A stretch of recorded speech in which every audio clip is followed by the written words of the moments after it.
क्या शुरू करेंगे पढ़ना? अभी तक हमने पढ़ा, क्या पढ़ा इससे पहले, क्या पढ़ा था, क्या टॉपिक था इससे पहले हमारा? Specific resistance. Specific resistance topic numerical topic नहीं होता है, ठीक है। आज हम पढ़ेंगे कॉम्बिनेशन ऑफ रेजिस्टेंस सीरीज में और पैरेलल। अच्छा, इसकी जरूरत क्यों पड़ी? सीरीज में कंबाइन करने की क्या जरूरत पड़ी और पैरेलल में क्यों जरूरत पड़ी रेजिस्टेंस को कंबाइन करने की? आपने देखा होगा रेजिस्टेंस का यूज हम क्यों करते हैं? करंट को कंट्रोल करने के लिए, है ना। रेजिस्टेंस का यूज हम क्यों करते हैं?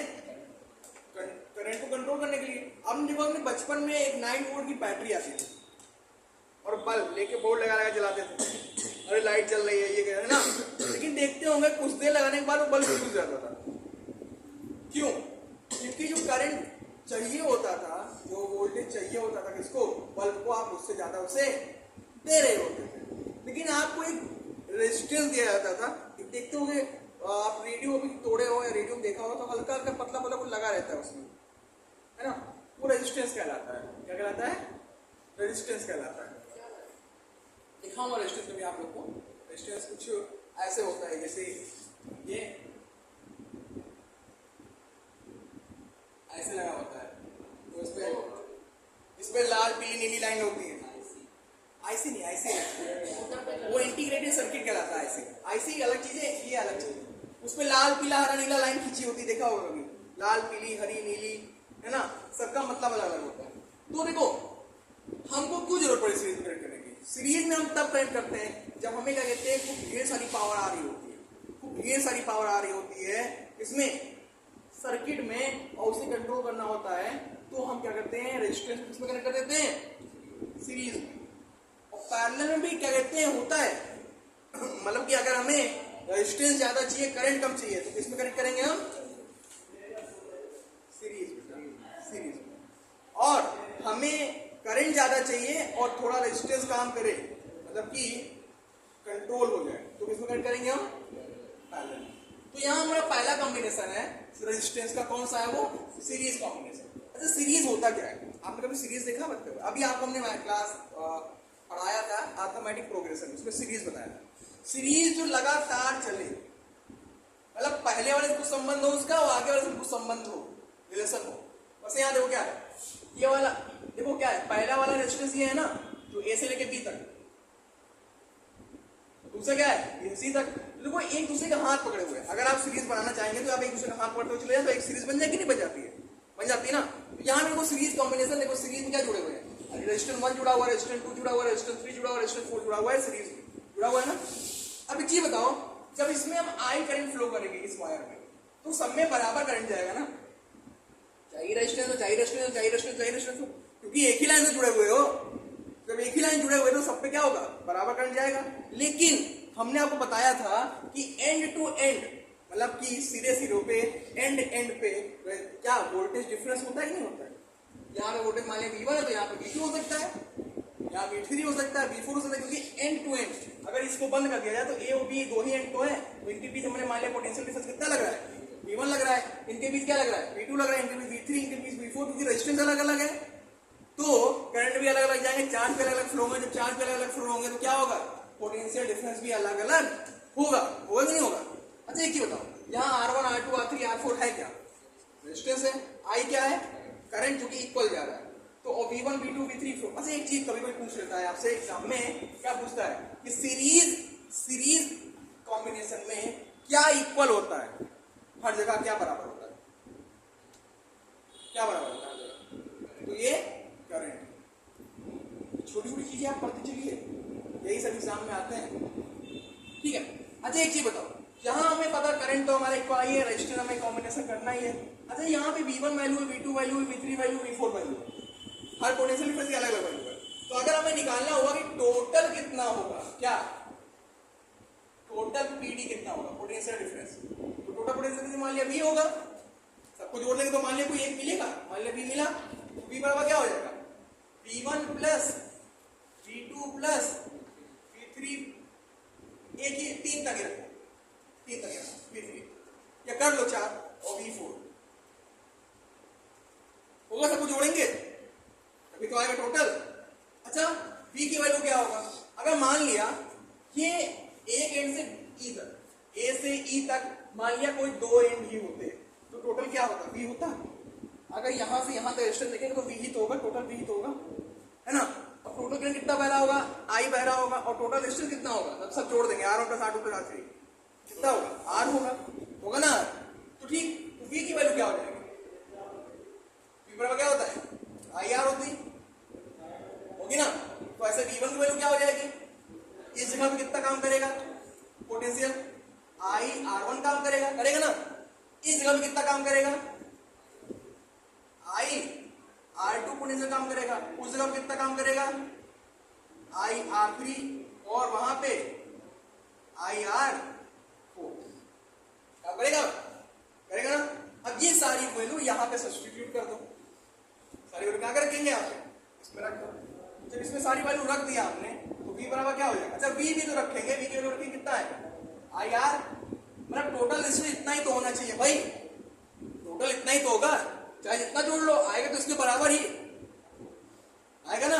तो IR बराबर क्या हो जाएगा, IR1 plus IR2 plus IR3 plus IR4, यही तो होगा। अब क्या कॉमन दिख रहा है इसमें,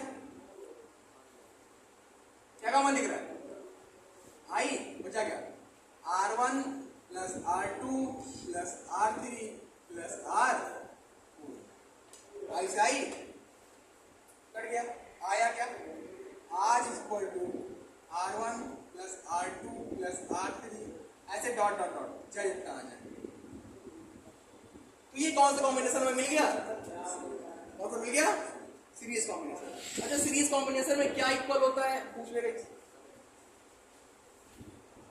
सीरीज कॉम्बिनेशन में करंट जो होता है वो क्या होता है, कांस्टेंट होता है, मतलब हर जगह वैल्यू उसकी क्या होती है, सेम होती है, चेंज नहीं होती, चाहे कितने एंड पे चला जाए। ये समझ में आ गया, कोई डाउट, इतने में कोई डाउट। सीरीज को हम क्यों जोड़ते हैं, क्योंकि जब हमें रेजिस्टेंस बढ़ाना हो और करंट को कम करना हो तो सीरीज का यूज करते हैं। और सीरीज कॉम्बिनेशन का फॉर्मूला क्या होता है, R is equal to R1 plus R2 plus R3 dot dot dot R है, क्लियर, समझ गया ना। सीरीज कॉम्बिनेशन क्या होता है, ये डेरिवेशन पूछता जरूर है, या तो इसका पूछेगा तो पैरेलल का पूछेगा, तो इसे नोट कर लो, फिर आगे बताते हैं पैरेलल का। एक चीज और पूछ सकता है इसमें कि मान लिया R1 बराबर 5 है, चलो एग्जांपल लिखो, R2 बराबर 3 है, R3 बराबर 7 है और R4 बराबर क्या है 2। जब इनको हम जोड़ लेंगे, इनका सम निकालेंगे तो कितना आएगा, 5 3 8 7 15 2 17, कितना आ गया 17 ओम आ गया। यानी कहने का मतलब क्या कि इसमें ये कहता है कि जो सम होता है रेजिस्टेंस का सीरीज में जो सम होता है रेजिस्टेंस का वो इंडिविजुअल रेजिस्टेंस मतलब अलग अलग रेजिस्टेंस से बड़ा होता है। दिख रहा है ना बड़ा, देखो क्या R1 की वैल्यू छोटी है, R2 की वैल्यू छोटी है, R3 की वैल्यू छोटी है, R4 की वैल्यू छोटी है ना। सम से कम हुआ कि नहीं हुआ, और सर ये तो जाहिर सी बात है, कोई भी चीज सम से कम होगी, है ना। लेकिन बेटा वो जरा सबर करो, अभी दिखाते हैं। ऐसा कुछ हो सकता है कि सीरीज में जो क्या कहते हैं सम होता है वो इंडिविजुअल से बड़ा होता है, छोटा होता है कि बराबर होता है। तो सम होता है रेजिस्टेंस का, वो इंडिविजुअल क्या होता है, ऑप्शन में देगा ग्रेटर, स्मॉलर और इक्वल या नन ऑफ दीज। क्या होता है, बड़ा होता है, छोटा होता है, बहुत चल रहा है, ठीक है, समझ गए इतना। इसे नोट कर लो, फिर आगे बताते हैं आपको हम पैरेलल। अब देखो हम पढ़ेंगे इसके बारे में, पैरेलल कॉम्बिनेशन ऑफ रेजिस्टेंस। ये कुछ पैरेलल फॉर्म में, मतलब कि पैरेलल कॉम्बिनेशन क्या होता है कि एक रेजिस्टेंस सब पैरेलल फॉर्म में होगा। कब होगा, जब जैसे मान लिया 3 रेजिस्टेंस दे दिए, जब पहला वाला रेजिस्टेंस एक मतलब कि रेजिस्टेंस का पहला हाथ एक पॉइंट जुड़ा हो, दूसरा वाला दूसरे जुड़ा हो। देखो यहाँ क्या है, 3 रेजिस्टेंस है, पहला वाला एक से जुड़ा है, पहला वाला एक से जुड़ा, पहला वाला एक से जुड़ा, और दूसरा वाला दूसरे जुड़ा है। जुड़ा है नहीं जुड़ा है, जुड़ा है ना। ये किसमें हो गया, पैरेलल में हो गया। अच्छा एक ही देखो, जब यहाँ हम पैरेलल में फोकस कर रहे हैं, देखो यहाँ पे केवल 2 ही पॉइंट है। सीरीज में कितने पॉइंट है, सब हाथ के अलग अलग पॉइंट है, लेकिन यहाँ पे क्या है 2 ही पॉइंट है। तो जब दो ही पॉइंट है तो पीडी की वैल्यू क्या होगी हर जगह बराबर, पीडी की वैल्यू क्या होगी बराबर होगी, लेकिन डिफरेंस क्या होगा, करंट बढ़ जाएगा क्योंकि तीन बाहर निकल गई है, और तीन बाहर में अलग अलग, एक में I1, एक में I2, एक में I3 निकल जाएगा, और जब करंट अलग अलग हो जाएगा तो हम निकालेंगे क्या यहाँ पे रिजल्टेंट करंट, कितना करंट बह रहा है, वहां रिजल्टेंट हमने क्या निकाला था, सीरीज में क्या रिजल्टेंट निकाला था हमने, पोटेंशियल डिफरेंस V बराबर V1 plus V2 plus V3, यहां पे क्या रिजल्टेंट निकालेंगे current, I is equal to I1 plus I2 plus I3, तीन करंट है। अब I की वैल्यू क्या होगी, पूरे मान लीजिए पूरा सीरीज है, पूरा रेजिस्टेंस जुड़ गया, सब कुछ, पोटेंशियल डिफरेंस भी एक ही है, करंट भी एक ही है, पूरे सीरीज के लिए क्या होगा करंट की value, I is equal to क्या हो जाएगा V अपॉन R होगा कि नहीं होगा, होता है ना, तो I1 बराबर क्या होगा, क्योंकि करंट पोटेंशियल सेम है तो V upon R1, I2 V upon R2 और I3 V अपॉन R3 होगा ना, ये कॉमन क्या दिख रहा है V, बचा क्या R1 R2 और R, ये B से B back to pavilion cut गया, क्या वैल्यू है यहाँ पे 1 upon R is equal to 1 upon R1 plus 1 upon R2 plus 1 upon R3, clear, any doubt, I hope कि आपको कोई डाउट नहीं होगा। अब एक चीज देखो यहाँ पे, वहां जैसे क्वेश्चन पूछ रहा था सीरीज वाले में कि जब सीरीज कॉम्बिनेशन होता है तो वहां पे किस चीज की वैल्यू इक्वल होती है, सीरीज में किसकी इक्वल होती है करंट, लाइक दैट यहां क्वेश्चन पूछेगा इन पैरेलल कॉम्बिनेशन है ना क्या इक्वल होता है, कांस्टेंट वैल्यू क्या होती है पोटेंशियल डिफरेंस, यानी कि पैरेलल कॉम्बिनेशन में क्या कांस्टेंट होता है पीडी, पोटेंशियल डिफरेंस है ना। अब वहां पे मैंने एक चीज बताया था आपको, वहां मैंने बताया था ना कि जो रिजल्टेंट होता है, रिजल्टेंट क्या रेजिस्टेंस, जो रेजिस्टेंस का हम सम निकालते हैं वो इंडिविजुअल से बड़ा होता है, यानी R1 से भी बड़ा होगा, R2 से भी बड़ा होगा, R3 से बड़ा होगा, R4, जितने रेजिस्टेंस होंगे उनका सम क्या होता है, एक हर उससे अलग अलग बड़ा होता है ना, इंडिविजुअल रेजिस्टेंस से क्या होता है बड़ा होता है, लेकिन ये किसकी कंडीशन है, सीरीज की कंडीशन, किसकी कंडीशन है, लेकिन पैरेलल में ऐसा नहीं होता है, पैरेलल में ऐसा नहीं होता है। तीन देखो एग्जांपल लिया हमने, तो मान लिया R1 की वैल्यू क्या है 2, R3 की वैल्यू क्या है 6, R2 की वैल्यू क्या है 6, अब मैं प्रूव करके दिखाता हूं, पहले इसको हम सीरीज में कर लेंगे, तो R1 प्लस R2 आएगा, कितना आ गया 2 प्लस 6 कितना आ गया 8 आ गया ना, आया 8 आया, ठीक। अब देखो ये जो 8 है ये R1 से भी बड़ा है, R1 का रेजिस्टेंस बड़ा है कि नहीं बड़ा है, और ये 8 जो है ये R2 से भी बड़ा है ना। सीरीज में हमने बताया ना कि जो रेजिस्टेंस हम सम निकालते हैं रेजिस्टेंस का वो इंडिविजुअल से बड़ा होता है सीरीज में, लेकिन पैरेलल अगर इसका निकालेंगे हम तो पहले क्या होगा 1 upon R1 plus 1 upon R2, 1 upon R1 की वैल्यू कितनी हो गई 2, और 1 अपॉन R2 की वैल्यू कितनी हो गई 6, 6 1 जा 6, 2 1 जा 2, कितना हो गया 8 अपॉन 6 2 जा 12, ये किसकी वैल्यू आई 1 अपॉन R की वैल्यू आई, किसकी वैल्यू आई 1 अपॉन R की, लेकिन जब R निकालेंगे, R निकाले ना हमें, तो इसको हम क्या कर देंगे पलट देंगे, तो ये भी पलट जाएगा, तो क्या हो गया R वैल्यू क्या हो जाएगा 12 अपॉन 8, काट दो 8 1 जा 8, कितना बचा 4, पॉइंट लगाए 8 5 कितना हो गया 40 हो गया, कितना आ गया R की वैल्यू रिजल्टेंट यहाँ कितना आ गया 1.5, और जो 1.5 है वो देखो R1 से भी छोटा है और R2 से भी छोटा है, तो एक चीज ध्यान देना, सीरीज में क्या होता है जो रिजल्टेंट हम निकालते हैं रेजिस्टेंस का वो इंडिविजुअल से बड़ा होता है, लेकिन पैरेलल में जो रिजल्टेंट निकालते हैं वो इंडिविजुअल से क्या होता है छोटा होता है, दिख रहा है ना, यहाँ पर रिजल्टेंट हमने निकाला,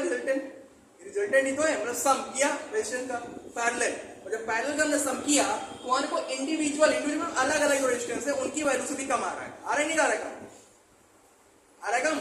जैसे मान लिया इसका यूज कब, अब कहोगे सर तो बता दिए कि सीरीज का फॉर्मूला होता है R1 plus R2 plus R3 plus R4 है ना, और पैरेलल का होता है 1 अपॉन R1 अपॉन चला जाता है, लेकिन इनका यूज हम करते कहाँ है, देखो ये पंखा है, अगर हम सीरीज में लगा देंगे रेजिस्टेंस को तो ये पंखा धीमा हो जाएगा, क्या हो जाएगा, धीमा हो जाएगा। अगर हम पैरेलल लगाए हैं तो क्या होगा, चलेगा, बचा भी रहेगा चलेगा भी, बचा भी रहेगा और चलेगा भी। क्यों, क्योंकि जो आपको सा कंडेंसर लगाते क्यों है, कंडेंसर लगाते क्यों, ऐसे तो कंडेंसर चलेगा, रेजिस्टेंस रखते हैं यार, ठीक है। तो रेजिस्टेंस क्यों पैरेलल में यूज करते हैं, मान लिया आपको करंट भी चाहिए वहां पे और ऐसा करंट चाहिए कि ज्यादा हो भी ज्यादा ओवरफ्लो हो ना हो, तब हम किसका यूज करते हैं, पैरेलल का। और आपको सिर्फ वही चाहिए, क्या बोलते हैं, रेजिस्टेंस ही चाहिए, तो आप क्या यूज कर लेंगे वहां पे, करंट कम चाहिए तो सीरीज का यूज कर लेंगे, समझ गए। अगर ऐसे पूछे बेटा, क्वेश्चन घुमा पूछता है कि आपको ज्यादा रेजिस्टेंस चाहिए और वैल्यू कम चाहिए करंट की, तो आप ऐसे नहीं पूछेगा कि फाइंड द क्या कहते हैं सीरीज कॉम्बिनेशन ऑफ रेजिस्टेंस, ऐसे नहीं पूछेगा, कहेगा कि there are 3 resistance R1 R2 plus R3, उनकी वैल्यू भी होगी, है ना। What combination should be suitable for it to get the more current less resistance, या मोर रेजिस्टेंस लेस करंट, समझ गए ना। मोर रेजिस्टेंस लेस करंट किसमें होता है, और लेस रेजिस्टेंस मोर करंट पैरेलल, समझ गए इतना, कॉम्बिनेशन समझ में आ गया। पैरेलल सीरीज क्या होता है, ठीक है। और क्वेश्चन कैसे पूछेगा ये भी बता दिया, कोई दिक्कत नहीं ना, इसे नोट कर लो, फिर न्यूमेरिकल्स पे आता है।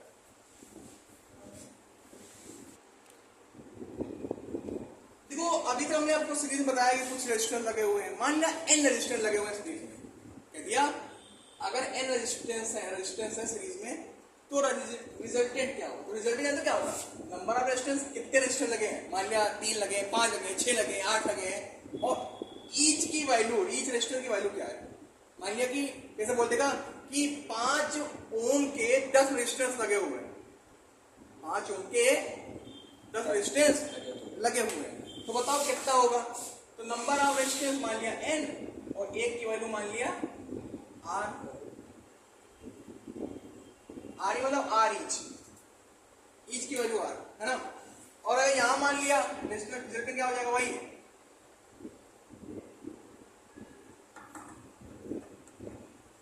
क्लियर, समझ गए। बस ऐसे डिवाइड कर देना है और ऐसे मल्टीप्लाई कर देना है विदाउट। पैरेलल में क्या करना है, रिजल्टेंट निकालने के लिए resistance of each resistor and number of resistance, okay. और उसमें सीरीज में क्या करना है, जो भी करना होगा जो लिखा हुआ है, ठीक है, नोट कर लो इसे। How many 132 ohm resistor in parallel to carry 5 ampere or 220 volt line? कितने रेजिस्टेंस होंगे जो इतने करंट को ले जा सकते हैं और पैरेलल में, तो मान लिया n, मान लिया क्या n रेजिस्टेंस, कितने n रेजिस्टर, जब n रेजिस्टर होंगे तो रिजल्टेंट क्या हो जाएगा,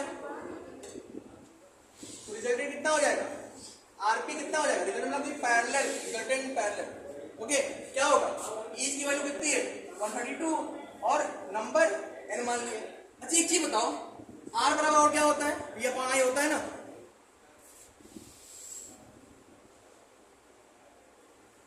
V की वैल्यू कितनी है,